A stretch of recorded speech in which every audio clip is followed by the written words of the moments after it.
Japan has been constantly looking to upgrade its defense systems as it faces threats of potential invasion of the Senkaku Islands in the East China Sea, which the Chinese claim as their territory.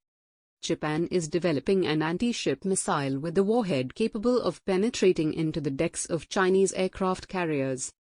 It is a hypervelocity gliding projectile, HVGP, with anti-ship capabilities for deployment in the remote island bases in the fiscal year 2026, Mainichi, a Japanese national daily reported. According to the National Interest, the Japanese weapons designation is something of a misnomer. In US parlance, a guided missile traveling faster than 5 times the speed of sound is a hypersonic weapon. The Americans reserve their hypervelocity designation for fast, unguided cannon shells. Even so, Tokyo aims that its HVGP is capable of defeating the Chinese military forces. The 2026 model is for targeting a potential enemy invading Japan's remote island, Mainichi reported. In the second stage, an upgraded type will be developed for possible installation in fiscal 2028 or later, featuring claw-shaped payloads, enhanced speeds, and firing ranges and more complex trajectories, the report added. Another advancement in the gliding missile would include the addition of a payload, which can penetrate the decks of Chinese aircraft carriers. The HVGP is launched from a mobile ground launcher.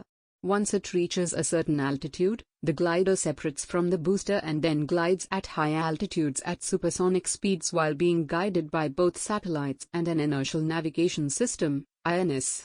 It then flies to the target point.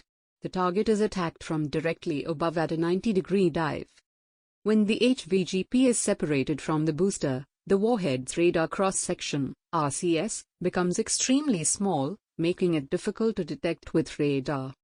In addition, it will fly at high altitudes at supersonic speeds while following unpredictable trajectories, including high dives, thereby shortening the reaction time and making it difficult for enemy air defense systems to intercept. The development of this anti-ship missile is Japan's direct response to China's year-long campaign of maritime land grabs and fortress construction in the South and East China Seas. Chinese government vessels have been frequently spotted navigating in contiguous zones near the Senkaku Islands and intruding into Japanese territorial waters, Mainichi said in its report. The existing land-based weaponry of the Japanese military lacks the required range for striking Chinese outposts from Japanese soil. The report said while the main island of Okinawa and the Senkakus are about 420 kilometers apart, the Japanese Army's current missile range is set at just over 100 kilometers. The introduction of longer-range gliding missiles to protect the Nansei Islands would make it possible for Japan to respond to China's activities without deploying the maritime self-defense forces vessels and aircraft, the Mainichi report noted. Japan's defense ministry set aside $170 million for the research and development of the HVGP in the 2018 and 2019 budgets.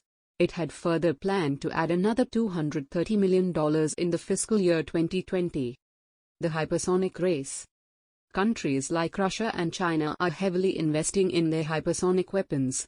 In 2019, Russia claimed to have deployed the Avangard surface-to-surface hypersonic missile. It has 2 more lethal hypersonic missiles, Kinzhal, meaning dagger, and Zircon. In the past, 2 MiG-31K aircraft loaded with carrying Kinzhal hypersonic missiles were deployed to Syria for the first time as part of joint military drills, the Russian Defense Ministry had stated. On July 19, the Russian Admiral Gorshkov frigate had successfully test-fired the Zircon hypersonic missile against a surface target at the range of over 350 kilometers and the flight speed reached 7 Mach, the Russian Defense Ministry was quoted as by RIA Novosti. Similarly, China has tested hypersonic missiles, the DF-17, which made its first public appearance during the 70th anniversary of the founding of the People's Republic of China in October 2019.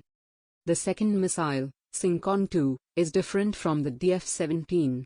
Designed by the China Academy of Aerospace Aerodynamics under the China Aerospace Science and Technology Corporation, the Tsirkon-2 was successfully tested at a target range in northwest China in August 2018.